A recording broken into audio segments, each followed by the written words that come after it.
नमस्कार साथियों, mission classes के यूट्यूब प्लेटफॉर्म पर आपका स्वागत है। मेरा नाम रोहित मोर और आज मेरे साथ आप करने जा रहे हैं करंट अफेयर सेशन जो 28 जुलाई का है। दोस्तों, मैं आपके लिए रेगुलर करंट अफेयर लेके आऊंगा जो आने वाली सभी प्रतियोगी परीक्षाओं के लिए महत्वपूर्ण रहेगा। करंट अफेयर की शुरुआत करने से पहले मैं आपको बता दूं कि भविष्य में बहुत सारे एग्जाम होने वाले हैं और आज भी एसबीआई की वैकेंसीज निकली हैं, वो भी आप चेक कर लीजिएगा। 3800 कुछ वैकेंसी है, उनको भी आप फिलअप कर लीजिएगा। उसमें शायद एग्जाम नहीं है। कंप्लीट जो आप वो देख रहे हैं, कंप्लीट जो है नोटिफिकेशन देखना, आप साइट पे जाके चेक कर लीजिएगा। बात करते हैं करंट अफेयर की। एसएससी, एनटीपीसी या रेलवे जिसे हम बोल रहे हैं, और जो एचएसएससी है या यूपी है या फिर जो राजस्थान एग्जाम है, पंजाब एग्जाम है, जितने भी एग्जाम है सभी में करंट अफेयर की बहुत महत्ता रहती है। उन्हीं को मद्देनजर रखते हुए मैं एक बेहतर तरीके से आपको करंट अफेयर कराऊंगा और बिल्कुल link to link in current affair की हमारी तैयारी रहेगी। तो आज की शुरुआत करते हैं दोस्तों। आप शुरुआत करने से पहले आपको बोलूंगा कि हमारा जो एक टेलीग्राम ग्रुप है उसमें आपको पीडीएफ मिलेगी। आप हमारे टेलीग्राम ग्रुप को दिए गए डिस्क्रिप्शन में से ज्वाइन कर लीजिएगा वीडियो देखने के बाद में। शुरुआत करते हैं आज की करंट अफेयर की, ज्यादा समय व्यस्त ना करते हुए। देखिए अंडरस्टैंड, यहाँ पे दिया गया है कि विश्व हेपेटाइटिस दिवस कब मनाया जाता है। विश्व हेपेटाइटिस दिवस, इसके बारे में आपको बता दें, पहले आपको तिथि बता देते हैं। अगर हम 28 जुलाई की आज बात कर रहे हैं तो 28 जुलाई को भी विश्व हेपेटाइटिस दिवस मनाया जाता है। एक्चुअली क्या है कि विश्व हेपेटाइटिस दिवस की जो तारीख निर्धारित की गई है वो 28 जुलाई को ही क्यों निर्धारित की गई है, इसके ऊपर बात करते हैं। देखिएगा, 28 जुलाई को जो हेपेटाइटिस बी वायरस है ना, उसकी खोज हुई थी। और उसकी खोज 28 जुलाई को तो नहीं हुई थी, लेकिन बता रहा हूं, थोड़ी कड़ी है, उसको बिल्कुल ध्यान से समझिए। जो 28 जुलाई को जिसने हेपेटाइटिस बी वायरस की खोज की थी, उस डॉक्टर का जन्मदिन था। उस डॉक्टर का नाम क्या है जिसने इस वायरस की खोज की? वो है डॉक्टर बारूक प्लम्बरगर।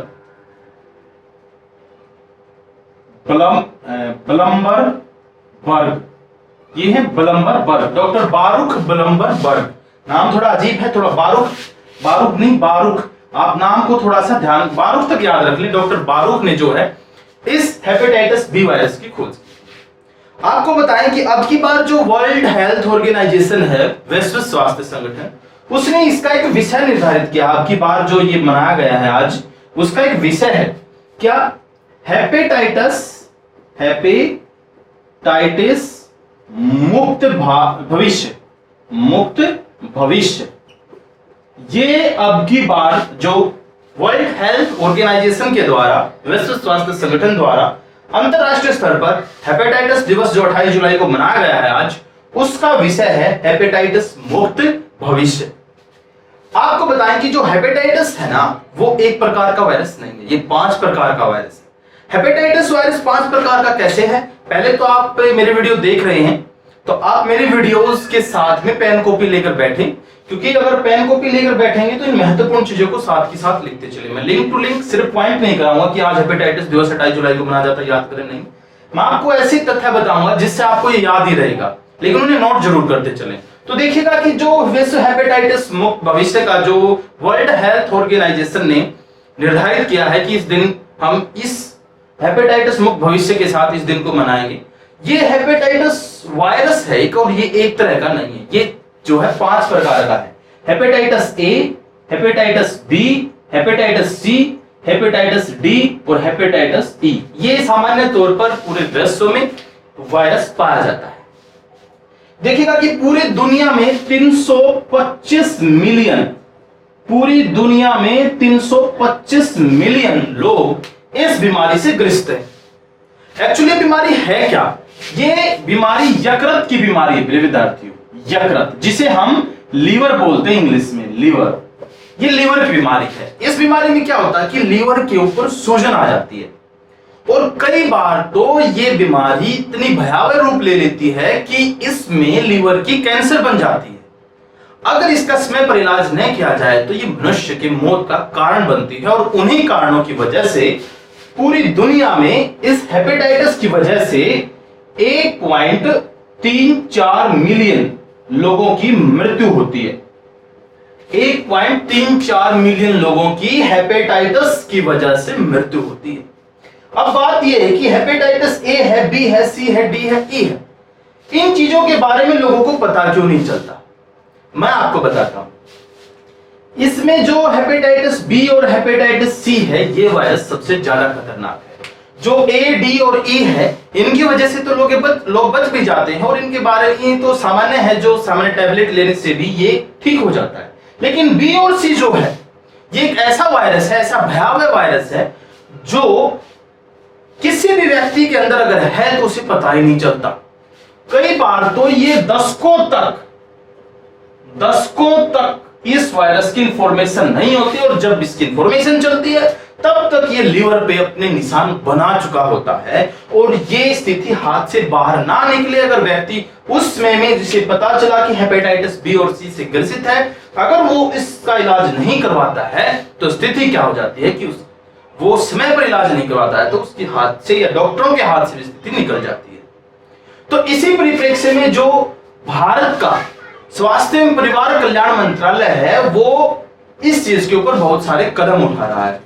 वर्ष 2030 तक तो WHO ने भी, वर्ष 2030 तक WHO ने भी ये निर्धारित किया हुआ है कि पूरी दुनिया को हम इससे मुक्त करने पर कार्य करेंगे। वर्ष 2030 में पूरी दुनिया को इससे मुक्त करेंगे, कोशिशें जारी हैं। भारत उसमें अग्रणी देशों में शामिल है हेपेटाइटिस पे।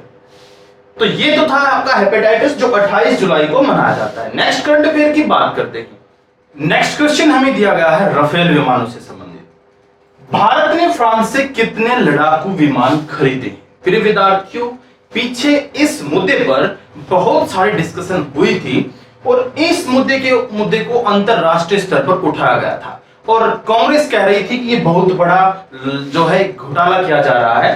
तो जो मोदी सरकार है या बीजेपी सरकार है, उसने फ्रांस से 36 लड़ाकू विमान खरीदे थे, और ये 36 लड़ाकू विमान जो फ्रांस की एक दसाल्ट कंपनी ने बनाए थे। दसाल्ट कंपनी ने इन विमानों को बनाया था, और इन विमानों का नाम था Rafale.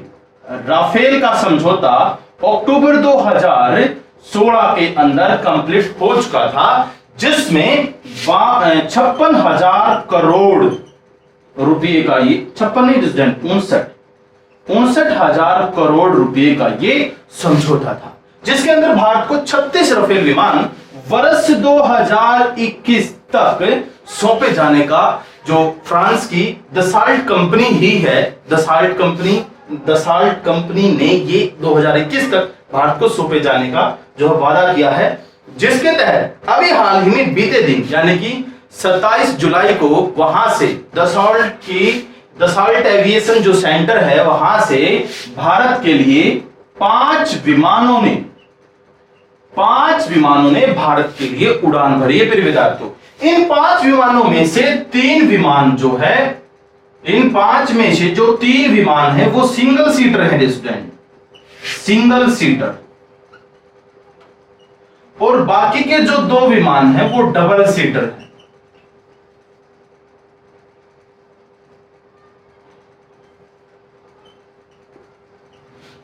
Single seater double seater में डिफरेंस होता है, थोड़ी सी लंबाई में डिफरेंस होता है, लेकिन औसत तौर पर अगर हम देखें तो ये विमान जो है, ये भारत को 5 विमानों ने वहां से उड़ान भरी है, और ये 5 विमान आने वाले कल यानी 29 जुलाई को अंबाला एयरबेस पर उतरेंगे।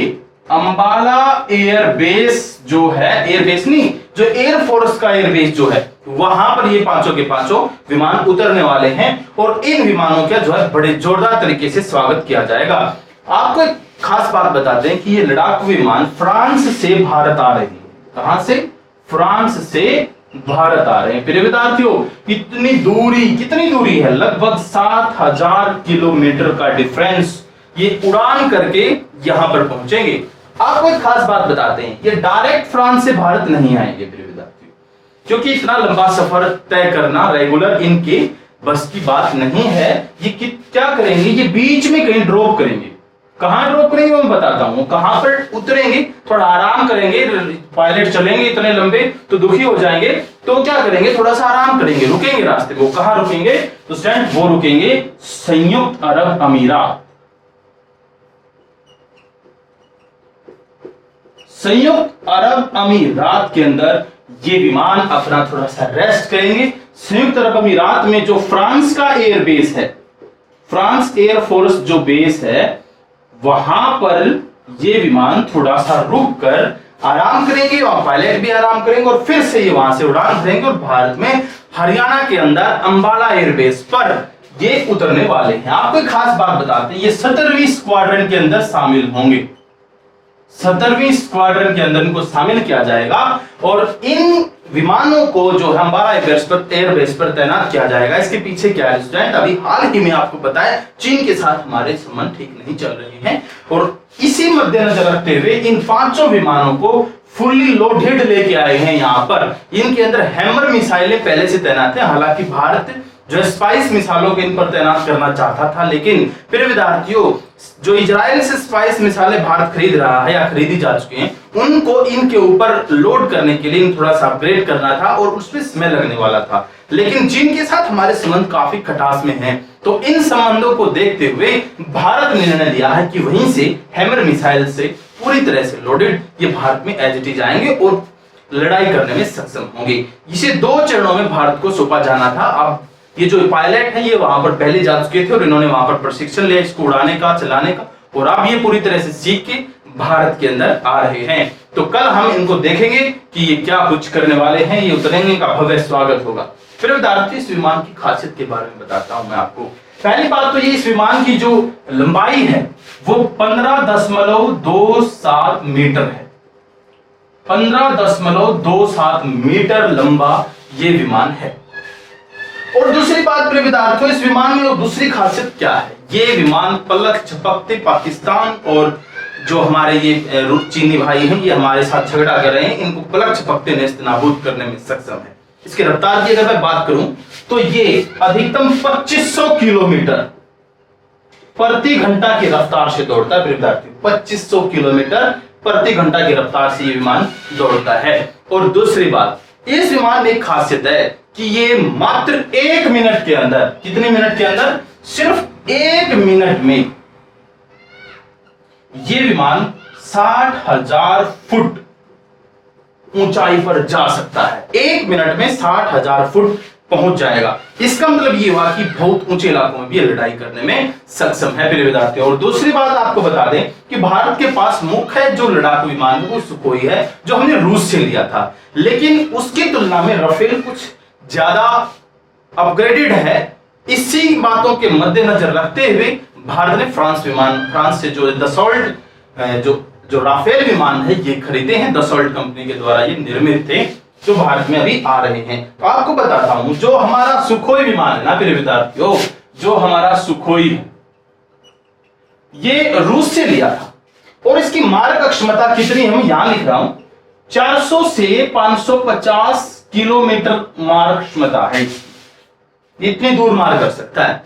लेकिन जो हमारे पास अब आ रहा ना राफेल, उस विमान की मारक क्षमता आपको बताता हूं, आप कहोगे इतनी ज्यादा। ये देखिएगा ये मिसाइल दागने के बाद 400 किलोमीटर मार करेगा, उससे ज्यादा 550 भी जा सकता है।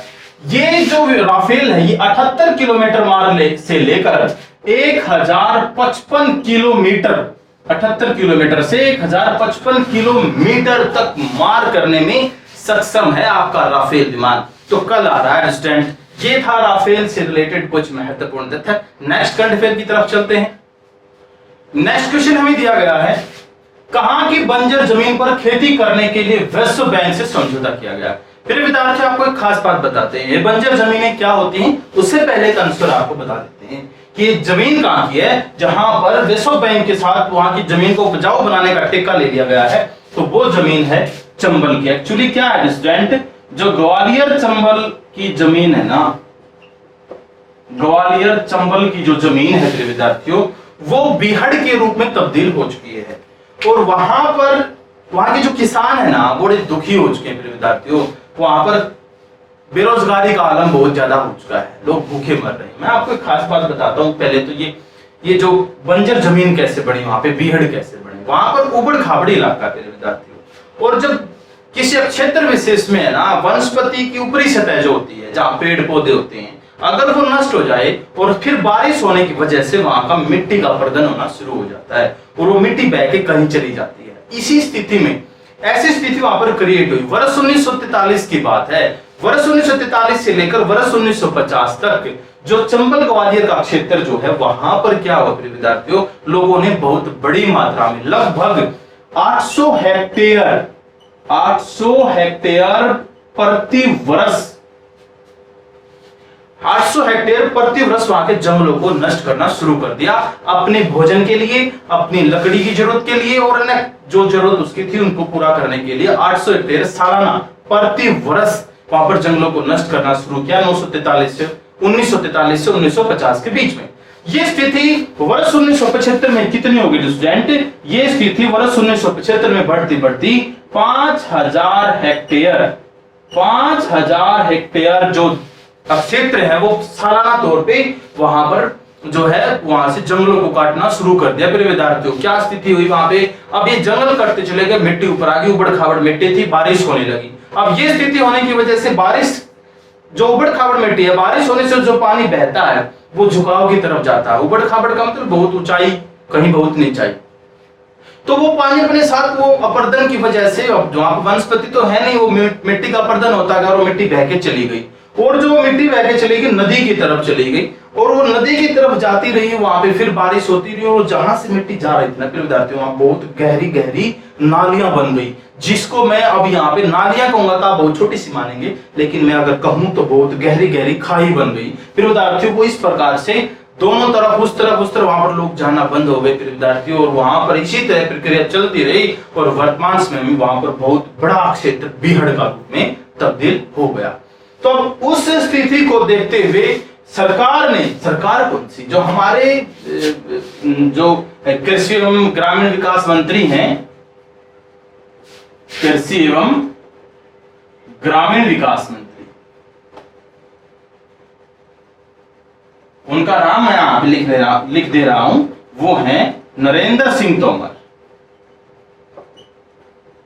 अब इनके दिमाग में स्थिति आई कि यार ये तो बड़ी समस्या क्रिएट होगी वहां के लोगों के लिए, इससे कैसे निपटा जाए। उन्होंने क्या किया कि उन्होंने सीधा फोन किया किसके पास? विश्व बैंक के पास, और उसने बोला कि हमारे यहाँ पर आप जो है थोड़ा सा पैसा दे दीजिए, हम इसे एक साथ समतल करके लोगों को लिए मिट्टी को उपजाऊ करते हैं, और मिट्टी उपजाऊ होने से क्या होगा, वहां के आम जन को रोजगार मिलेगा, वहां पर लोग क्या करेंगे, खेती करेंगे, और वहां से उपज भी बढ़ेगी, और वनस्पति के लिए भी यही जो पर्यावरण है उसके लिए भी ये बहुत ही अच्छी बात है। चलो ये बात ठीक हुई फिर विद्यार्थियों, नरेंद्र सिंह तोमर ने निर्णय ले लिया। अब निर्णय तो मंत्री बहुत लेते हैं, लेकिन इस पे कार्यशैली पे काम करने की स्थिति की अगर बात आती है तो नरेंद्र सिंह तोमर ने रूपरेखा को 1 हफ्ते के अंदर चालू करने का निर्णय लिया है, और 1 हफ्ते के अंदर संपूर्ण जो मैनेजमेंट है वो क्लियर कर ली जाएगी, और इस प्रक्रिया पर काम करना शुरू कर दिया जाएगा ग्वालियर चंबल में। आपको एक बात बता देता हूं, वहां पर एक मुरैना जिला है, मुरैना जिला, मुरैना के साथ में लगता जिला है भिंड। ये दोनों जिले अगर कहें तो भी ठीक रहेगा। भिंड और मुरैना के अंदर सरकार सबसे पहले काम करेगी, और वहां पर उस क्षेत्र को समतल करेगी। आपको बताएं वहां पर 20.25 वर्ग मीटर ही इन जिलों में अब बची है। ये पहले लगभग 40 से 45 जो वर्ग किलोमीटर का क्षेत्र होता था उसके ऊपर जंगल थे, लेकिन अब वो घट के 20.25 किलोमीटर वर्ग किलोमीटर क्षेत्र में वो रह चुके हैं। तो नेक्स्ट करंट अफेयर की बात करते हैं, नोट करते चलिए साथ के साथ। अगला करंट अफेयर क्या है? नेक्स्ट करंट अफेयर में दिया गया है कि आरबीआई ने किस देश के साथ मुद्रा अदला-बदली का समझौता किया है। फिर विद्यार्थियों, जो आरबीआई है उसने अभी हाल ही में जो श्रीलंका के साथ मुद्रा अदला-बदली का निर्णय लिया है। ये लगभग 40 करोड़ डॉलर, अगर डॉलर में इसे देखा जाए तो 40 करोड़ डॉलर की मुद्रा का विनिमय जो है भारत श्रीलंका के साथ करेगा, और ये वर्ष 2022 तक का ये समझौता भारत का है। एक्चुअली मुद्रा विनिमय होता क्या है? फिर विद्यार्थियों, अगर हम भारत से सामान ले रहे हैं तो हम भारत का जो सामान, भारत से सामान अगर हम श्रीलंका को दे रहे हैं, सपोज करें, मैं दोबारा से आपको बताता हूं कि अगर हम श्रीलंका से सामान ले रहे हैं तो हम श्रीलंका को रुपये देंगे, अपने भारतीय रुपये देंगे। श्रीलंका की मुद्रा भी रुपया है, लेकिन वो भारतीय रुपया नहीं, वो श्रीलंका ही रुपया है। लेकिन अगर हम श्रीलंका से पैसा ले रहे हैं तो वो क्या होगा, हम भारतीय रुपया उसे देंगे, और वो अगर भारत से कुछ सामान लेगा तो वो भारत श्रीलंका का रुपया हमें देगा। अब वो जो रुपया है हमारे पास, उनका हमारे पास आ गया, हमारा उनके पास चला गया, तो ये स्थिति तो खराब होगी ना, हमारे वाले तो उनके वहां नहीं चलेंगे और उन वाले हमारे यहाँ नहीं चलेंगे, तो क्या होगा विद्यार्थियों, मुद्रा का विनिमय होगा। अब सपोज करो वहां का 1 रुपया या हमारा 1 रुपया अगर बराबर है, तो क्या होगा कि हमारे पास जो करेंसी इकट्ठी हुई है ना श्रीलंका की, वो हम उन्हें दे देंगे कि ये पकड़ो आपके 40 करोड़ रुपये, 40,000 करोड़ रुपये या 40,000 करोड़ डॉलर रुपये, आप हमें इतने के बराबर हमारे रुपये दे दीजिए। अब उनकी जो श्रीलंका की मुद्रा हमारे पास थी हमने उनको दे दी, अब उनके पास जो हमारे रुपये थे उन्होंने हमें दे दिए। अब मुद्रा का विनिमय इसी प्रकार से दो देशों के बीच होता है। इसमें फायदा क्या होता है, अन्यथा एक स्थिति प्रचलित है विद्यार्थियों, अगर किन्हीं दो देशों के बीच इस प्रकार का समझौता नहीं हो तो क्या होता है, वो डॉलर में लेन देन करते हैं। डॉलर में लेन देन क्या होगा, पहले तो वो डॉलर में कन्वर्ट होंगे, फिर वो हमारे रुपये में कन्वर्ट होंगे, तो इसमें बीच में जो कन्वर्टेशन होता है आपस में मुद्राओं को, उसमें ज्यादा खर्च आता है विद्यार्थियों, उस खर्च से बचेंगे, टैक्स से बचेंगे, और फिर हम डायरेक्ट आपस में कोई दो देश आपस में मुद्रा का विनिमय कर सकते हैं विद्यार्थियों। और ये समझौता भारत ने 2022 तक जो श्रीलंका के साथ किया है। हालांकि श्रीलंका के ऊपर हमारा बहुत सारा ऋण है, हम श्रीलंका से पैसा चाहते हैं, लेकिन अभी हाल ही में ये मुद्रा विनिमय के तहत हमें मिलना था, लेकिन कोरोना वायरस का हवाला देते हुए श्रीलंका ने कहा है कि हम अभी वो नहीं दे सकते, आप हमें थोड़ा सा समय दे दीजिए। तो नेक्स्ट करंट अफेयर की तरफ बढ़ते हैं। नेक्स्ट क्वेश्चन हमें दिया गया है कि भारत ने फिर से कितनी चीनी एप्स पर प्रतिबंध लगाया है। यहाँ एक वर्ड का यूज किया गया है फिर से, यानी कि इससे पहले भी भारत ने चीनी एप्स पर प्रतिबंध लगाया था। आपको बताएंगे ये सारी बातें। तो सबसे पहले इस क्वेश्चन का आंसर देख लेते हैं। भारत ने फिर से 47 चीनी एप्स के ऊपर प्रतिबंध लगाया है मेरे विद्यार्थियों। आपको एक खास बात बताते हैं, फिर से का आंसर देते हैं। फिर से यानी कि 29 जून की जो बात याद होगी आपको, 29 जून 2020 का जो दिन था, उस दिन भारत ने 59 एप्लीकेशंस पर, 59 एप्लीकेशंस पर प्रतिबंध लगाया था, जिसमें आपकी सबसे प्रिय थी टिकटॉक, केम स्कैनर, और विद्यार्थियों उसी में थी शेयरइट, और विद्यार्थियों बहुत सारी ऐसी एप्लीकेशंस थी जो भारतीय निजता का उल्लंघन कर रही थी, यानी कि भारतीय प्रोटोकॉल के विरुद्ध जाकर डेटा का इस्तेमाल कर रही थी। अभी हाल ही में क्या हुआ कि भारतीय जो दूरसंचार या प्रसारण मंत्रालय उसके पास आई शिकायतें कि भारत के अंदर अब भी कुछ एप्लीकेशंस ऐसी हैं जो पहली बंद हुई एप्लीकेशंस का क्लोन है और उनके थोड़े बहुत नाम चेंज करके प्रयोग की जा रही हैं। जैसे कि टिकटॉक की एक फिर से एप्लीकेशन आई थी जो व्हाट्सएप पर प्रसारित हो रही थी, प्ले स्टोर पे तो नहीं थी, लेकिन उसमें फिर से जो है वो चल रहा था, एक वीपीएन या आईपी एड्रेस चेंज करके भी चल रही थी। ऐसी कुछ एप्लीकेशन थी जो भारत में अंदर उसके क्लोन के रूप में आई थी। 47 ऐप है, हालांकि सभी एप्लीकेशन का भी नाम प्रसारित नहीं हुआ है, वो जैसे होगा हम आपको बताएंगे। तो क्या हुआ कि भारतीय जो प्रसारण मंत्रालय उसके पास से जो शिकायतें आई कि अब भी भारत से बाहर कुछ ऐसे टेक्नोलॉजी स्पोर्ट्स हैं जहां पर भारतीय डेटा का इस्तेमाल किया जा रहा है भारतीय प्रोटोकॉल के उल्लंघन में। हालांकि भारत पिछले कुछ दिनों से नवाचार और प्रौद्योगिकी क्षेत्र में सबसे आगे है, लेकिन भारत के ऊपर, भारतीय सत्ता के ऊपर, भारतीय प्रशासन के ऊपर अब एक जिम्मेदारी आ चुकी है कि भारत के 130 करोड़ से ज्यादा लोगों के निजता बनाए रखने की, उसको ध्यान में रखते हुए भारत ने निर्णय दिया है कि आज जो 47 एप्लीकेशन है। नेक्स्ट करंट अफेयर में दिया गया है कि किस चक्रवात ने टेक्सास में तबाही मचाई। ये फिर विद्यार्थियों जो तबाही मचाई गई है ना, ये चक्रवात जिसे आप इंग्लिश में साइक्लोन बोलते हैं, ये साइक्लोन दक्षिणी टेक्सास के खाड़ी जो तट है वहां पर टकराया है और इस जो ये तूफान है या जो ये चक्रवात है, इसकी रफ्तार, इसकी हवाएं जो है वो 145 किलोमीटर पर आवर की गति से चल रही है।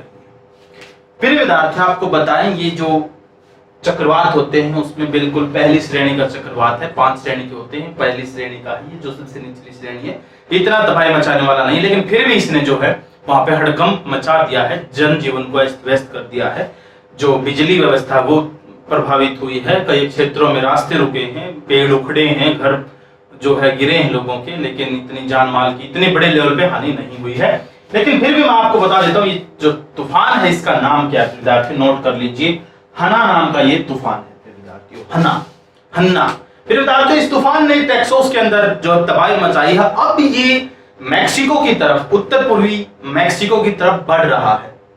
हालांकि ये चक्रवात होता क्या है ये बताते हैं। मेन चीज तो ये थी यहाँ से, चक्रवात जिसे आपने नाम दिया है साइक्लोन, इंग्लिश प्रिय विद्यार्थियों, जो ये साइक्लोन होते हैं ना, ये साइक्लोन क्या होते हैं एक्चुअली, ये घूमती हुई हवाएं होती हैं, ऐसे हवाएं घूमती हैं प्रिय विद्यार्थियों।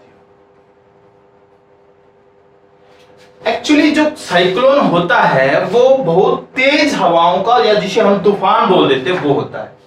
इसमें बीच में केंद्र से जो ये परिधि है प्रिय विद्यार्थी, ये परिधि बोली जाती है, जिसको आप इंग्लिश में जो सर्कमफ्रेंस बोलते हैं। ये सर्कमफ्रेंस में ये केंद्र की तरफ हवाएं चलती हैं, हालांकि पूरी तरह केंद्र की तरफ नहीं होती, लेकिन ऐसी इस प्रकार से चलती हैं। और इसमें क्या होता है कि ये जो क्षेत्र होता है ना बीच में, यहाँ पे बिल्कुल निम्न दाब होता है, केंद्र में निम्न दाब होता है, बाहर जो है ज्यादा दाब होता है। ये बात याद रखें, केंद्र में निम्न दाब होता है और बाहर ज्यादा दाब होता है इस साइक्लोन के अंदर। प्रिय विद्यार्थियों, आपको बताते हैं कि ये वाला जो साइक्लोन है, ये दो तरीके होते हैं प्रिय विद्यार्थियों। देखो, ये हमारी पृथ्वी है, ये हमारी भूमध्य रेखा है, ये है उत्तरी गोलार्ध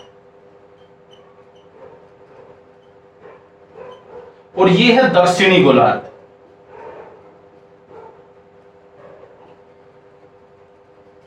तो क्या होता है, जो ऊपर की तरफ चक्रवात आते हैं ना हमारे, उनमें जो हवाओं की दिशा होती है ना, वो घड़ी की सुइयों के विपरीत होती है। ऐसी हवाएं घूमती हैं उत्तरी गोलार्ध में, ऐसे हवाएं घूमेंगी। लेकिन अगर चक्रवात दक्षिणी गोलार्ध में आता है, साइक्लोन दक्षिणी गोलार्ध में आता है, तो ये हवाएं फिर क्या घूमेंगी प्रिय विद्यार्थियों, ऐसे घूमेंगी। ये क्वेश्चन महत्वपूर्ण बनता है।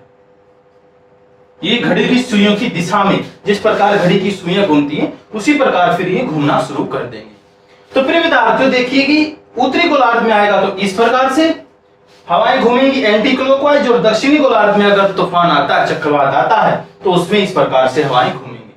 इसमें क्या होता है, केंद्र में निम्न दाब होता है और बाहर जो है अत्यधिक ज्यादा दाब होता है। अब ये जो तूफान होते हैं प्रिय विद्यार्थियों, ये दो प्रकार के होते हैं। साइक्लोन दो प्रकार के होते हैं। दो प्रकार के कौन से? एक साइक्लोन तो जिसकी टाइप मैं बताऊंगा आपको, ये जो आ चुका है, ये कौन सा आया हुआ है, ये है उष्ण कटिबंधीय।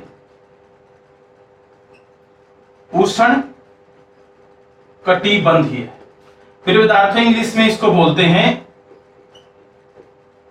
Tropical cyclone. ट्रॉपिकल साइक्लोन ये क्या है, इसकी विशेषता, इसकी रफ्तार जो है ना, ये जब आगे बढ़ता है ना, तो इसकी रफ्तार 20 से 30 मील प्रति घंटा होती है। 20 से 30 मील प्रति घंटा। और इसके अंदर जो हवाएं घूमती है ना, उनकी रफ्तार प्रिय विद्यार्थियों वो 30 से 90 मील होती है प्रिय विद्यार्थियों प्रति घंटा। 30 से 90 मील प्रति घंटा ये होता है उष्ण कटिबंधीय। और ये जो तूफान होते हैं ना, ये जो उष्ण कटिबंधीय तूफान होता है, इसको अलग अलग नामों से जानते हैं। अब अगर मैं इसकी बात करूं अमेरिका की, तो अमेरिका के अंदर इस चक्रवात को अमेरिका में इसे टोर्नेडो के नाम से जाना जाता है। टोर्नेडो के नाम से। ऑस्ट्रेलिया की अगर मैं बात करूं तो वहां इसे विल्ली विलीज के नाम से जाना जाता है विद्यार्थियों। और अगर मैं दक्षिण अफ्रीका जैसे देशों की बात करूं, दक्षिण अफ्रीका या फिर चीन सागर की अगर मैं बात करूं और फिलीपींस की अगर मैं बात करूं, तो वहां पर इसे किस नाम से जाना जाता है, वहां पर यह कहलाता है टाइफून। विद्यार्थियों ये कुछ एक महत्वपूर्ण चीजें, ये भी आप साथ के साथ में याद रखें। और दूसरी जो टाइप होती है उष्णकटिबंधीय से, दूसरी मैं यहां पे करवा रहा हूं आपकी, यहां देखिएगा, जो दूसरी टाइप होती है वो होती है शीतोष्ण कटिबंधीय। शीतोष्ण कटिबंधीय, इंग्लिश में इसको बोलते हैं extra tropical cyclone. Extra tropical cyclone, इसका दूसरा नाम भी है टेम्परेट साइक्लोन। Temperate cyclone. तो प्रिय विद्यार्थियों ये जो होता है, ये जो अब शीत, इसके नाम से ही आपको पता है कि शीतोष्ण यानी कि सर्दियों के अंदर जो बारिश होती है वो यही लेकर आता है। इसमें जो से कि प्रिय विद्यार्थियों बर्फ गिरती है, हिमपात होता है, वो सब इसी के अंदर आता है। लेकिन इसके अंदर क्या होता है प्रिय विद्यार्थियों, तेज बारिश होती है, जबरदस्त। इन दिनों में ये आता है, उष्ण मतलब शुष्क दिनों में आता है विद्यार्थियों। तो उम्मीद करता हूं ये भी आपको समझ में आया। नेक्स्ट करंट अफेयर की तरफ बढ़ते हैं। नेक्स्ट क्वेश्चन हमें दिया गया है विद्यार्थियों, चौथे खेलो इंडिया युवा खेलों की मेजबानी कौन सा राज्य करेगा। बड़े जबरदस्त खेल है प्रिय विद्यार्थियों। अब की बार ये चौथा संस्करण प्रस्तुत हो रहा है। इससे पहले 3 संस्करण और हो चुके हैं, तो अब की बार जो चौथा संस्करण होगा वो वैसे तो ये जनवरी में होते हैं ये खेल, लेकिन अब की बार कोरोना की वजह से थोड़ा सा एक्सटेंड करेंगे 2021 में, तो आगे तक जाएंगे। अब जो चौथे खेल हैं इनकी मेजबानी हरियाणा करने वाला है विद्यार्थियों, और हरियाणा के पंचकुला में इन खेलों का आयोजन किया जाएगा। आपको एक खास बात बताते हैं कि वर्ष 2018, 2019, 2020 और 2021 अब तक ये संस्करण जो प्रस्तुत हो रहे हैं, ये होने वाला ये 3 हो चुके हैं। जो वर्ष 2018 का संस्करण था वो सबसे पहले नई दिल्ली के अंदर हुआ था। नई दिल्ली में इसका जो है आयोजन हुआ था। जो 2019 का था ये महाराष्ट्र के अंदर इसका आयोजन हुआ था खेलो इंडिया का, और जो 2020 में हुआ था ये अभी हाल ही में असम के अंदर, गुवाहाटी जो है असम में, गुवाहाटी के अंदर इसका जो आयोजन हुआ था प्रिय विद्यार्थियों। और 2021 में ये हरियाणा के पंचकुला के अंदर इनका आयोजन होने वाला है प्रिय विद्यार्थियों। आपको बता दें जो वर्ष 2020 के 10 जनवरी 2020 से 22 जनवरी 2020 तक ये चले थे खेलो इंडिया गेम्स, और इनके अंदर सबसे पहले जो नंबर पे आया था जो 2020 में हुए थे, 2020 के खेलो इंडिया जो गेम्स हुए थे वो 10 जनवरी से 22 जनवरी के बीच हुए थे। 10 जनवरी से 22 जनवरी के बीच, तो इनके अंदर जो सबसे पहले स्थान पर आने वाला था वो था प्रिय विद्यार्थियों 200 पदकों के साथ आपका अपना महाराष्ट्र। 200 नहीं, 256 पदों के साथ महाराष्ट्र इसमें सबसे पहले नंबर पे था। फिर जो इसी के अंदर दूसरे नंबर पे था वो था आपका अपना हरियाणा, जो 200 पदकों के साथ 256 महाराष्ट्र ने लिए थे 2020 के जो अभी हुए थे हाल ही में, और 200 पदक हरियाणा ने लिए थे, दूसरे नंबर पे था। और इसी में तीसरे नंबर पर 122 पदकों के साथ इसमें था दिल्ली। 122 पदकों के साथ जनवरी 2020 में दिल्ली इसमें था प्रिय विद्यार्थियों। तो ये थे कुछ एक महत्वपूर्ण आज के करंट अफेयर जो सभी प्रतियोगी परीक्षाओं के लिए महत्वपूर्ण थे। उम्मीद करता हूं आपको समझ में आए होंगे।